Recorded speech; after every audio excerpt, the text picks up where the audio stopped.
അക്ഷരനഗരിയായ കോട്ടയം ജില്ലയിലെ ഒരു പട്ടണമാണ് ഏറ്റുമാനൂർ. കോട്ടയം നഗരത്തിൽ നിന്ന് 12 കിലോമീറ്റർ അകലെ മീനച്ചിലാറിന്റെ തീരത്ത് സ്ഥിതി ചെയ്യുന്ന ഏറ്റുമാനൂരിനെ ലോകമറിയുന്നത് പ്രസിദ്ധമായ മഹാദേവ ക്ഷേത്രവും പൊന്നിൽ തീർത്ത 7.5 പൊന്നാനയിലൂടെയുമാണ്. ഈ ഏറ്റുമാനൂരിൽ കഴിഞ്ഞ 45 വർഷമായി കാർഷിക വൃത്തി നടത്തിവരുന്ന ദമ്പതികളാണ് ജോർജും മേരിയും. സ്വന്തമായുള്ള സ്ഥലത്തും പാട്ടത്തിനെടുത്ത സ്ഥലത്തുമാണ് കൃഷി.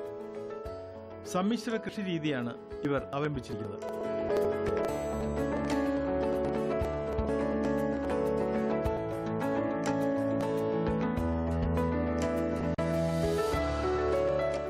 പയർ, പാവൽ, വെള്ളരി, പൊട്ടുവെള്ളരി, ചീര, വാഴ, പപ്പായ, കപ്പ തുടങ്ങിയ കാർഷിക വിളകൾക്കൊപ്പം മീനും ഇവർ വളർത്തുന്നു.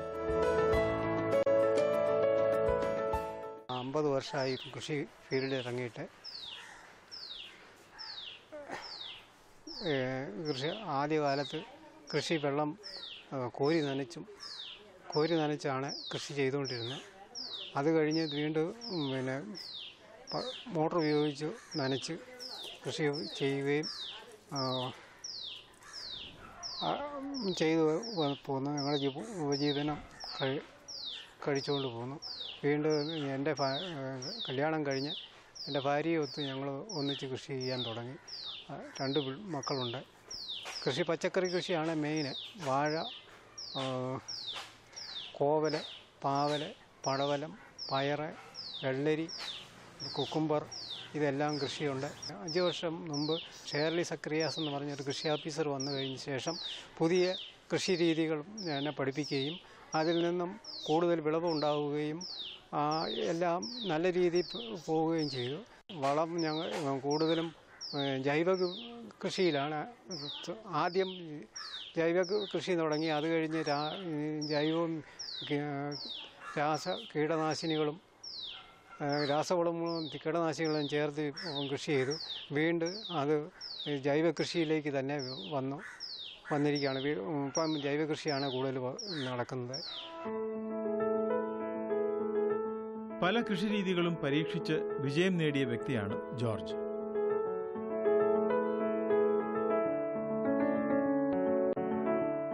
തന്റെ 45 വർഷത്തെ കാർഷിക ജീവിതത്തിനിടയിൽ നിരവധി കൃഷിരീതികൾ ഏറ്റുമാനൂരിന് പരിചയപ്പെടുത്തുകയും അവ വിജയകരമായി മുമ്പോട്ട് കൊണ്ടുപോവുകയും ചെയ്ത ആളാണ് ഇദ്ദേഹം.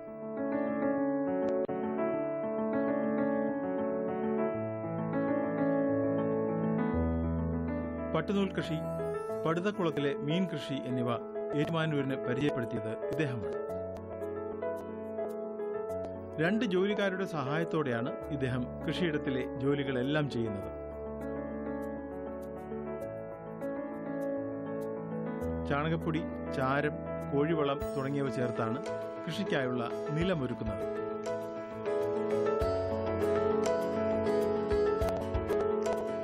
നിലമൊരുക്കിയ ശേഷം കളകളുടെ വളർച്ച തടയുന്നതിനായി മൾച്ചിംഗ് ഷീറ്റ് ഇവിടെ വിരിച്ചിട്ടുണ്ട്.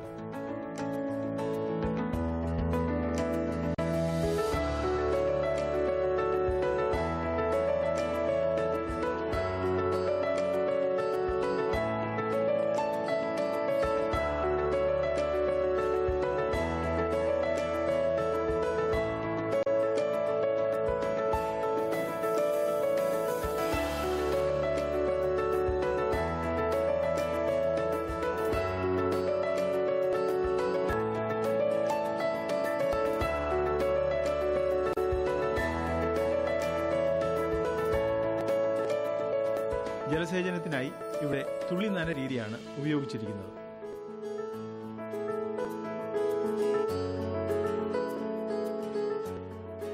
കാർഷിക സെമിനാറുകളിൽ പങ്കെടുത്തതുവഴി ലഭിച്ച വിവരങ്ങളുടെ അടിസ്ഥാനത്തിൽ ഇദ്ദേഹവും ഭാര്യ മീരയും ചേർന്നാണ് തുള്ളിനനയ്ക്കായുള്ള മുഴുവൻ പൈപ്പുകളും സ്ഥാപിച്ചത്.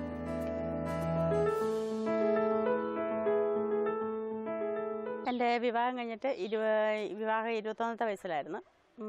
എൻ്റെ രണ്ടാമത്തെ കുട്ടീനെ നഴ്സറി വിട്ടതിന് ശേഷം ഭർത്താവിൻ്റെ കൂടെ എല്ലാ കൃഷി കാര്യങ്ങളിൽ എല്ലാ കാര്യത്തിലും ഞാൻ സജീവമായിട്ട് ഉള്ള ഒരാളാണ്.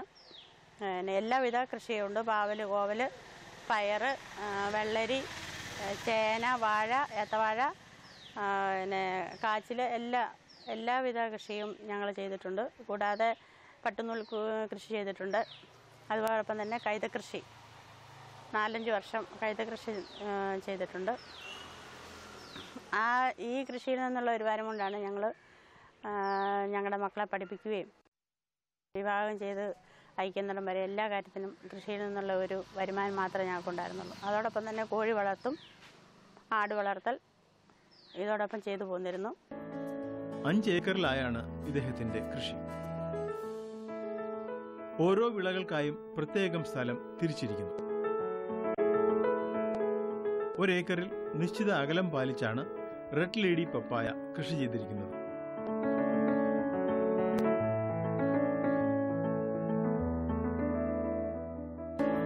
അഞ്ചടി ഉയരത്തിൽ പന്തൽ നാട്ടിയാണ് പയർ കൃഷി ചെയ്തിരിക്കുന്നത്.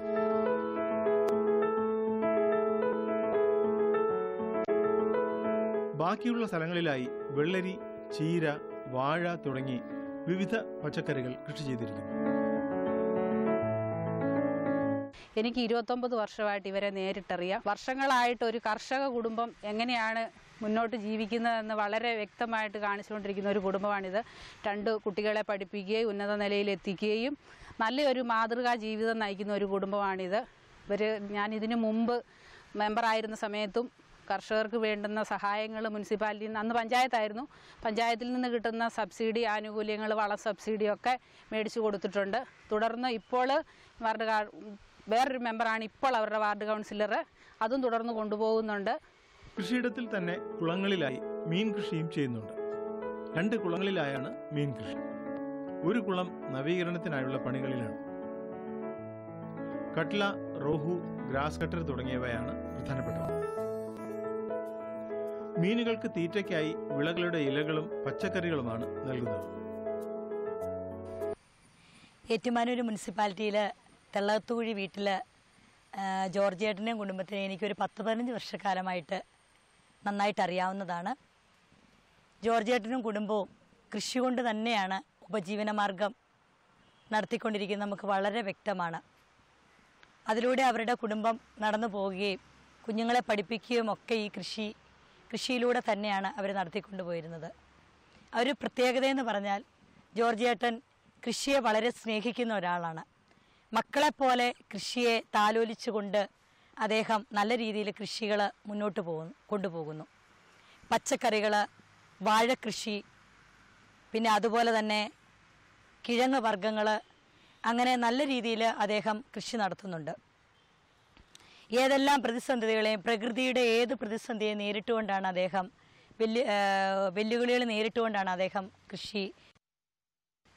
നമ്മുടെ കൃഷി ഓഫീസർ ശ്രീമതി ഷേർലി സക്രിയാസ് കൃഷി ഓഫീസറായിട്ട് ഇവിടെ ചാർജ് എടുത്ത ആ കാലം മുതൽ ജൈവ കൃഷി രീതികളെക്കുറിച്ച് അവർക്ക് ക്ലാസ് ലഭിക്കുകയും അതിലൂടെ ജൈവ കൃഷി എങ്ങനെ മെച്ചപ്പെടുത്താമെന്ന് അദ്ദേഹം പല പ്രവർത്തനങ്ങളിലൂടെ നോക്കുകയുണ്ടായി. അതിലൂടെ അദ്ദേഹത്തിന് കീടനാശിനികളെയൊക്കെ മാറ്റിക്കൊണ്ട് നമ്മുടെ ഈ പ്രദേശത്തുള്ളവർക്ക് നല്ല ജൈവ പച്ചക്കറികൾ തന്നെ കൊടുക്കാനായിട്ട് ഒരു പരിധിവരെ അദ്ദേഹത്തിന് സാധിച്ചിട്ടുണ്ട്. അതിരാവിലെ 5 മണിക്ക് കൃഷിയിടത്തിലേക്ക് പുറപ്പെടുന്ന ഇദ്ദേഹത്തെ സഹായിക്കാനായി ഭാര്യ മേരി വീട്ടുജോലികളെല്ലാം തീർത്ത ശേഷം ഇദ്ദേഹത്തിനടുത്തേക്ക് വരുന്നു. അവധി ദിവസങ്ങളിൽ മക്കളും ചെറുമക്കളും കൂടെ ഉണ്ടാകും ജോലിക്ക്. ഇവർ ഒരുമിച്ചാണ് വിത്തുപാകലും വിളവെടുപ്പും എല്ലാം.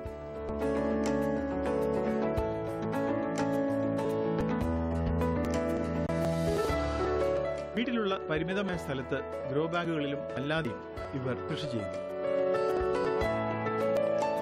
വീടിനോട് ചേർന്ന് കറിവേപ്പിന്റെ ഒരു ജൈവ വേലി തന്നെ ഇവിടെ വളർന്നു നിൽക്കുന്നു. 45 വർഷത്തിൽ അധികമായി എൻ്റെ ചെറുപ്പം മുതലേ കൃഷിയുമായി ബന്ധപ്പെട്ട് ജോർജേട്ടൻ്റെ അച്ഛൻ്റെ കാലം മുതലേ, വളരെ ചെറുപ്പം മുതലേ 10-14 വയസ്സ് മുതലേ അച്ഛനെ സഹായിച്ച് കൃഷി നടത്തുന്ന ഏറ്റുമാനൂർ മുനിസിപ്പാലിറ്റിയിലെ ഏറ്റവും നല്ലൊരു കർഷകനാണ്. ഏറ്റുമാനൂർ മുനിസിപ്പാലിറ്റിയിൽ ഇതുപോലൊരു കർഷകനെ കാണാൻ പറ്റത്തില്ല എന്നുള്ളതാണ് ഏറ്റവും വലിയ കാര്യം. ജോർജേട്ടനും കുടുംബവും ഒരു 45 വർഷക്കാലമായി കൃഷിയിൽ തന്നെ ശ്രദ്ധ കേന്ദ്രീകരിച്ച് കൃഷിയുടെ ആദായം കൊണ്ട് ജീവിച്ചു പോകുന്ന ഒരാളാണ്. എല്ലാവിധ സഹായങ്ങളും മുനിസിപ്പാലിറ്റിയിൽ നിന്ന്, ഞങ്ങളുടെ സഹായം എല്ലാവിധ സഹായങ്ങളും മുനിസിപ്പാലിറ്റിയിൽ നിന്ന് ഉണ്ടായിരിക്കുന്നതാണ്. കുടുംബശ്രീയുടെ സജീവ പ്രവർത്തകയാണ് മേരി.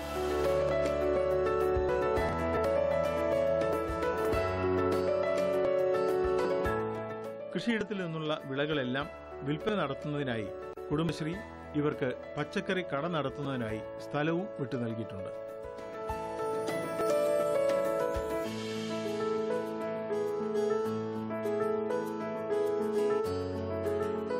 ജൈവ പച്ചക്കറികൾ സമൂഹത്തിന് ലഭ്യമാക്കണമെന്ന ഉദ്ദേശം മുൻനിർത്തിയാണ് ഇത്.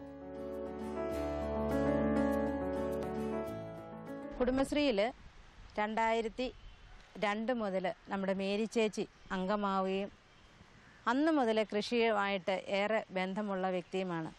പട്ടുനെൽ കൃഷി, അതുപോലെ തന്നെ കൈതക്കൃഷി, ഇപ്പം നമുക്കറിയാം കപ്പളം, വ്യത്യസ്തമായിട്ടുള്ള നല്ല ഗുണമേന്മയുള്ള കപ്പളങ്ങ ഇവിടെ ധാരാളം ഉൽപ്പാദിപ്പിക്കുന്നുണ്ട്. പയറുവർഗ്ഗങ്ങൾ, അതുപോലെ തന്നെ എല്ലാ ഇനം വിളകളും ഇവിടെ ഉൽപ്പാദിപ്പിക്കപ്പെടുന്നുണ്ട്.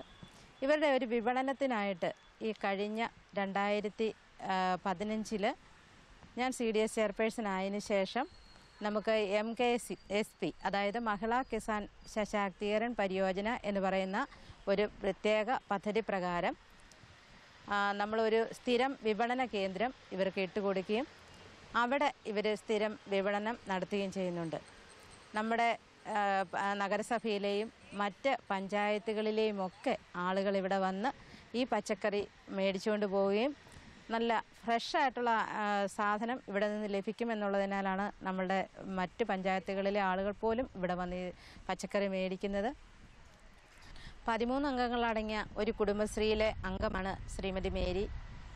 മേരിയോടൊപ്പം മറ്റ് കുടുംബശ്രീ അയൽക്കൂട്ടങ്ങളിലെ 4 അംഗങ്ങളുണ്ട്. അവർ ജ്യോതിസ് എന്ന് പറയുന്ന ഒരു JLG ആരംഭിക്കുകയും അവർക്ക് ബാങ്കിൽ നിന്ന് ലോൺ എടുത്തു നൽകുകയും 2 ലക്ഷം രൂപയോളം ലോൺ നൽകി അവരെല്ലാവരും കൂടി ചേർന്ന് തന്നെ വെളുപ്പിനെ നമ്മളുടെ ഈ കൃഷിസ്ഥലത്ത് ഇറങ്ങുകയും നല്ല രീതിയിൽ പരിശ്രമിക്കുകയും ചെയ്തു. കുടുംബത്തിൻ്റെയും കുടുംബാംഗങ്ങളുടെ എല്ലാവരുടെയും സപ്പോർട്ടോടു കൂടി നല്ല രീതിയിൽ ഇവർ കൃഷി ചെയ്യുന്നു. ഇന്നത്തെ കാലത്ത് നമ്മുടെ കുട്ടികൾ കമ്പ്യൂട്ടർ മറ്റ് മേഖലകളിലേക്കൊക്കെ ശ്രദ്ധ തിരിക്കുമ്പോൾ ഇവരുടെ കുട്ടികളും കുടുംബാംഗങ്ങളും എല്ലാം ഈ ജൈവ പച്ചക്കറി കൃഷിയെ അധികമായി സ്നേഹിക്കുകയും നമ്മൾക്ക് വിഷമില്ലാത്ത വിഷരഹിതമായിട്ടുള്ള പച്ചക്കറി ഇവിടെ നിന്ന് ലഭിക്കുകയും ചെയ്യുന്നുണ്ട്. ഇടനിൽക്കാരില്ലാതെ തന്നെ വിത്ത് മുതൽ വിപണി വരെ കർഷകനായി കാര്യങ്ങൾ നീക്കുമ്പോൾ അധ്വാനത്തിന്റെ ശരിയായ ഫലവും ഇതിലൂടെ ലഭിക്കുന്നു. കൂടാതെ കുടുംബശ്രീ നടത്തുന്ന ഭക്ഷണശാലയിലേക്ക് പച്ചക്കറികൾ നൽകുന്നത് ഇവിടെ നിന്നാണ്. അതായത് രാസവളങ്ങൾ ഒന്നും ഉപയോഗിക്കാതെ പ്രകൃതിപരമായ വളങ്ങൾ ഉപയോഗിച്ചാണ് അദ്ദേഹം കൃഷി ചെയ്യുന്നത്. രാസവളങ്ങൾ ഉപയോഗിക്കുന്നില്ല. അതുമാത്രമല്ല, പുള്ളി പല കൃഷികളും കൂട്ടിച്ചേർത്താണ് കൃഷി ചെയ്യുന്നത്. അത് ഇടകൃഷികളുണ്ട്. അതുകൂടാതെ തന്നെ വാഴ, കപ്പ, പിന്നെ കോവല്, പടവലം തുടങ്ങിയ എല്ലാത്തരം കൃഷികളും അദ്ദേഹം കൃഷി ചെയ്യുന്നുണ്ട്. അതിന് പുള്ളിക്ക് സ്വന്തമായി കുളങ്ങളുണ്ട്. കുളം കുത്തിയാണ് അതിൽ നിന്നാണ് വെള്ളം എടുക്കുന്നത്. അനുയോജ്യമായ ഒരു ഭൂപ്രകൃതി തന്നെയാണ് അദ്ദേഹം ഉണ്ടാക്കിയിട്ടിരിക്കുന്നത്. അതുപോലെ തന്നെ മത്സ്യകൃഷിയുണ്ട്. എല്ലാം ഒരു കിട്ടിയ സ്ഥലത്ത് എന്തെല്ലാം ചെയ്യാം എന്നുള്ള ഒരു കഴിവ് എല്ലാ കർഷകരും കണ്ടുപിടിക്കേണ്ടതാണ് അദ്ദേഹത്തിൻ്റെ ആ കൃഷി രീതി.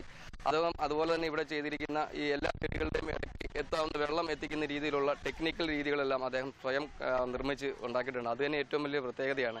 ആവശ്യത്തിന് എല്ലാ ചെടികളുടെ ചുവട്ടിലും വളം എത്തുന്നത് പോലും ആ ടെക്നിക്കൽ രീതിയിലൂടെയാണ്. കൊണ്ടു നടന്നൊഴിക്കേണ്ട ഒരു സ്ഥലത്ത് നിന്ന് പമ്പ് ചെയ്താൽ അത് എല്ലാ ചെടികളിലും ചുവട്ടിൽ എത്തുന്ന രീതിയിലാണ് അദ്ദേഹം ചെയ്തിരിക്കുന്നത്. നിരവധി അവാർഡുകൾ മേടിച്ചിട്ടുണ്ട് അദ്ദേഹം ഈ കൃഷി രീതിയിൽ. അതുപോലെ തന്നെ എവിടെയെങ്കിലും പുതിയ കൃഷി രീതികൾ നടക്കുകയാണെങ്കിൽ അദ്ദേഹം അവിടെ പോയി കാണുകയും അതിനെക്കുറിച്ച് പഠിക്കുകയും അത് നമ്മുടെ ഇവിടെ പ്രാവർത്തികമാക്കാൻ ശ്രമിക്കുകയും ചെയ്യുന്നുണ്ട്. അതുപോലെ അദ്ദേഹത്തിൻ്റെ ഇവിടുത്തെ സാധനങ്ങളെല്ലാം തന്നെ മുനിസിപ്പാലിറ്റിയുടെ അവിടെ അടുത്ത് തന്നെ ഒരു സ്ഥാപനത്തിൽ അദ്ദേഹം കൊണ്ട് വിൽപ്പന നടത്തുകയും ധാരാളം ആളുകൾ, കാരണം രാസവളങ്ങൾ ഉപയോഗിക്കാതെ ജൈവ കൃഷി കൊണ്ട് ചെയ്യുന്ന ഇതായത് കൊണ്ട് ധാരാളം ആൾക്കാർ അത് വാങ്ങിക്കാൻ തന്നെ അതുകൊണ്ട് സാധിക്കുന്നുണ്ട്. മനോഹരമായ രീതിയിലാണ് അദ്ദേഹത്തിൻ്റെ കൃഷി രീതികൾ. മാതൃകാ കർഷകനായ ഇദ്ദേഹത്തെ തേടി നിരവധി തവണ മികച്ച കർഷകനുള്ള പുരസ്കാരങ്ങളും തേടിയെത്തിയിട്ടുണ്ട്. ഒപ്പം തുടങ്ങിയ പലരും ഇടയ്ക്ക് വെച്ച് കൃഷിയെ കൈവെടിഞ്ഞപ്പോഴും സ്നേഹിക്കുന്ന മണ്ണ് ഒരിക്കലും ചതിക്കില്ല എന്ന വിശ്വാസത്തിൽ മുന്നേറിയ ഒരു കുടുംബത്തിന്റെ വിജയകഥയാണ് ഇത്. ഒരുപാട് പേർക്ക് പ്രചോദനം നൽകുന്ന ഒരു ജീവിതകഥ.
यूरिया का स्वदेशी उत्पादन 70 लाख टन बढ़ाने के लिए 6 उर्वरक संयंत्रों का उद्धार किया जा रहा है। FCIL के गोरखपुर, सिंदरी, तलचर और रामागुंडम संयंत्र, HFCL की बरौनी इकाई और BVFCL की नामरू फोर्थ। सोने पर सुहागा ये है कि देश में अब बनेगा सिर्फ नीम लेपित यूरिया, क्योंकि इससे होगा किसानों का फायदा ही फायदा। अनाज का उत्पादन 10% तक बढ़ेगा।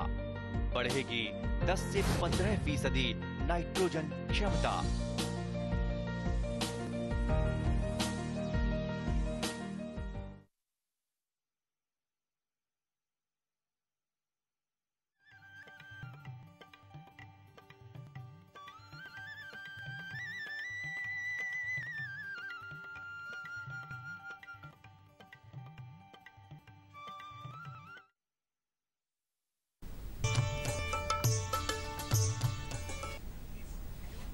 നമസ്കാരം. ദൂരദർശൻ കാർഷിക വാർത്തകളിലേക്ക് സ്വാഗതം. പ്രധാന വാർത്തകൾ. ഓണത്തിന് ഒരു മുറം പച്ചക്കറി പദ്ധതി നിലവിൽ. റബ്ബർ തോട്ടങ്ങളിലെ ഇടവിള കൃഷിയിൽ പരിശീലനം. വിശദമായ വാർത്തകളിലേക്ക്. ഓണക്കാലത്ത് ജൈവ പച്ചക്കറി ലഭ്യത ഉറപ്പാക്കുവാൻ പച്ചക്കറി വികസന പദ്ധതി 2017-18 ഭാഗമായി ഓണത്തിന് ഒരു മുറം പച്ചക്കറി എന്ന പദ്ധതി കൃഷിവകുപ്പ് നടപ്പിലാക്കുന്നു. കൃഷിവകുപ്പിന്റെ പച്ചക്കറി വികസന പദ്ധതിയിൽ ഉൾപ്പെടുത്തി വീട്ടുവളപ്പിലെ പച്ചക്കറി കൃഷിക്കായി വിത്ത് പാക്കറ്റുകൾ, പച്ചക്കറി തൈകൾ നട്ടുപിടിപ്പിച്ച ഗ്രോ ബാഗുകൾ എന്നിവ നൽകും.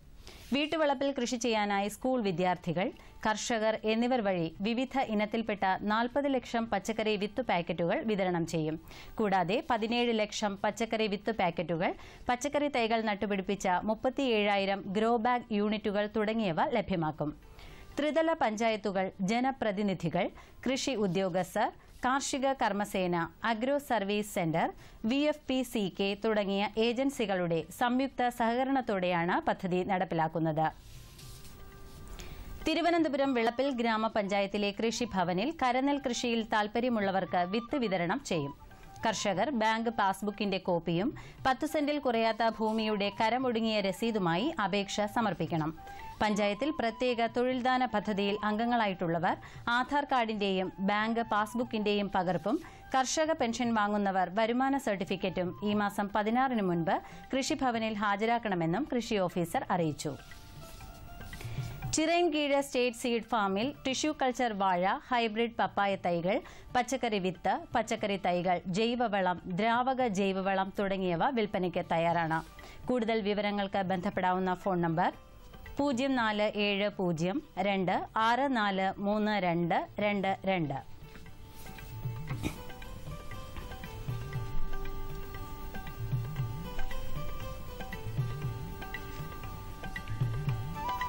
തൃശൂർ രാമവർമ്മപുരത്തുള്ള മിൽമ പരിശീലന കേന്ദ്രത്തിൽ ഈ മാസം 22 മുതൽ 24 വരെ പോത്തു വളർത്തൽ സംരംഭകർക്കുള്ള പരിശീലന പരിപാടി സംഘടിപ്പിക്കുന്നു.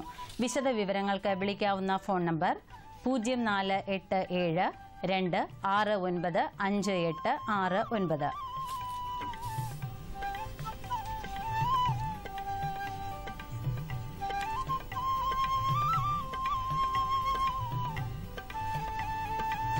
റബ്ബറിനോടൊപ്പം കൃഷി ചെയ്യാവുന്ന ഇടവിളകൾ, അവയുടെ നടീൽ രീതികൾ, പരിപാലനം എന്നിവയിലുള്ള പരിശീലനം നാളെ കോട്ടയത്തുള്ള റബ്ബർ ട്രെയിനിംഗ് ഇൻസ്റ്റിറ്റ്യൂട്ടിൽ നടക്കും. പരിശീലന ഫീസ് 500 രൂപ. കൂടുതൽ വിവരങ്ങൾക്ക് ബന്ധപ്പെടാവുന്ന ഫോൺ നമ്പർ 0481 235 3127 0481 235 3168.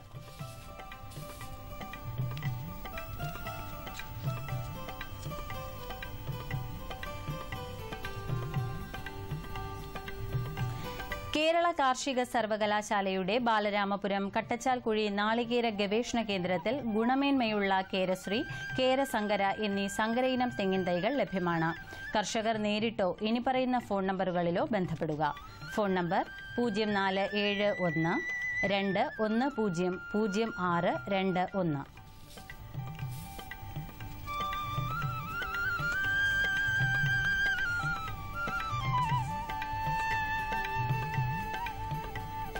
തിരുവനന്തപുരം കുടപ്പനക്കുന്ന് മൃഗസംരക്ഷണ പരിശീലന കേന്ദ്രത്തിൽ ഈ മാസം 19, 20 തീയതികളിൽ ആടുവളർത്തൽ, 22, 23 തീയതികളിൽ വീട്ടുവളപ്പിലെ കോഴി വളർത്തൽ എന്നീ വിഷയങ്ങളിൽ പരിശീലനം നൽകുന്നു. വിശദവിവരങ്ങൾക്ക് ഫോൺ നമ്പർ 0471 273 2918.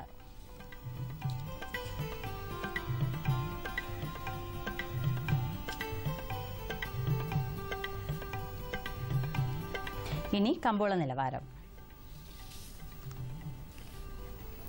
വെളിച്ചെണ്ണ കൊച്ചി 12,800 രൂപ, കോഴിക്കോട് 14,500, തൃശൂർ 12,700, കൊപ്ര കൊച്ചി 8,610, കോഴിക്കോട് 9,200, തൃശൂർ 8,560, കുരുമുളക് അൺഗാർബിൾ 49,700, കുരുമുളക് ഗാർബിൾ 51,700, ചുക്ക് മീഡിയം 9,750, ബസ്റ്റ് 11,750, മഞ്ഞൾ സേലം 8,400, മഞ്ഞൾ ഈറോഡ് 8,700, അടയ്ക്ക പഴയത് 20,000-നും 21,000-നും മധ്യേ. Kochi rubber RSS 5ാം grade 11,800, rubber RSS 4ാം grade 12,000. Kottayam rubber RSS 5ാം grade 11,800, RSS 4ാം grade 12,100 രൂപ. കമ്പോള നിലവാരം കൊച്ചി. വെളിച്ചെണ്ണ 12,800 രൂപ, കൊപ്ര 8,610, പിണ്ണാക്ക് എക്സ്പെല്ലർ 2,200, റോട്ടറി 2,500, കുരുമുളക് അൺഗാർബിൾ 50,000, കുരുമുളക് ഗാർബിൾ 52,000, ചുക്ക് മീഡിയം 9,750, ബസ്റ്റ് 11,750, മഞ്ഞൾ നാടൻ 11,500, അടയ്ക്ക പുതിയത് 20,000-നും 21,000-നും മധ്യേ. ജാതിക്ക തൊണ്ടൻ കിലോഗ്രാമിന് 150-നും 170-നും മധ്യേ, തൊണ്ടില്ലാത്തത് 300-നും 340-നും മധ്യേ. ജാതിപത്രി 450-നും 550-നും മധ്യേ. ഗ്രാമ്പു 670. Rubber RSS 5ാം grade 11,800, RSS 4ാം grade 12,000, ഒട്ടുപാൽ 7,700, latex 8,500 രൂപ. കമ്പോള അവലോകനം. കുരുമുളക് വാങ്ങലുകാർ രംഗത്തുനിന്ന് വിട്ടുനിന്നത് ഉൽപ്പന്ന വിലയിൽ സമ്മർദ്ദം ഉളവാക്കി. ആഭ്യന്തര ഡിമാൻഡിന്റെ അഭാവം മൂലം 49,700 രൂപയിലാണ് അൺഗാർബിൾ മുളകിന്റെ ഇടപാടുകൾക്ക് ഇന്ന് തുടക്കം കുറിച്ചത്. വയനാടൻ മുളക് കിലോ 500 രൂപ. വിദേശ വ്യാപാര രംഗത്തെ തളർച്ച തുടരുന്നു. റബ്ബർ ടാപ്പിംഗിന് അനുകൂലമായ കാലാവസ്ഥ സംസ്ഥാനത്ത് ലഭ്യമായെങ്കിലും ഷീറ്റിനും ലാറ്റക്സിനും നേരിട്ട കനത്ത വില തകർച്ച ഉൽപ്പാദകരെ തോട്ടങ്ങളിൽ നിന്നും അകറ്റി. ടയർ വ്യവസായികളിൽ നിന്നുള്ള ആവശ്യം ചുരുങ്ങിയതും വിദേശത്തെ മാന്ദ്യവും ഷീറ്റിന്റെ മുന്നേറ്റത്തിന് തടസ്സമായി. കൊച്ചിയിൽ ഇന്ന് 50,000 കിലോഗ്രാം ഏലക്കയുടെ ലേലം നടന്നു. വലിപ്പം കൂടിയ ഇനങ്ങൾ 1,170 രൂപയിലും ശരാശരി ഇനങ്ങൾ 949 രൂപയിലും ലേലം കൊണ്ടു. വെളിച്ചെണ്ണ, കൊപ്ര വിലകൾ സംസ്ഥാനത്തെ മുഖ്യ വിപണികളിൽ സ്റ്റഡി നിലവാരത്തിലാണ്. ഇനി കാലാവസ്ഥ. കണ്ണൂർ കൂടിയ താപനില 27.1 ഡിഗ്രി സെൽഷ്യസ്, കുറഞ്ഞ താപനില 24.3 ഡിഗ്രി സെൽഷ്യസ്. കോഴിക്കോട് 29, 24.8, കൊച്ചി 30.1, 24.1, ആലപ്പുഴ 30.2, 24.2, പുനലൂർ 30.4, 23.8, തിരുവനന്തപുരം കൂടിയ താപനില 31.2 ഡിഗ്രി സെൽഷ്യസ്, കുറഞ്ഞ താപനില 25 ഡിഗ്രി സെൽഷ്യസ്. ഇതോടെ ഇന്നത്തെ കാർഷിക വാർത്തകൾ സമാപിച്ചു. നമസ്കാരം.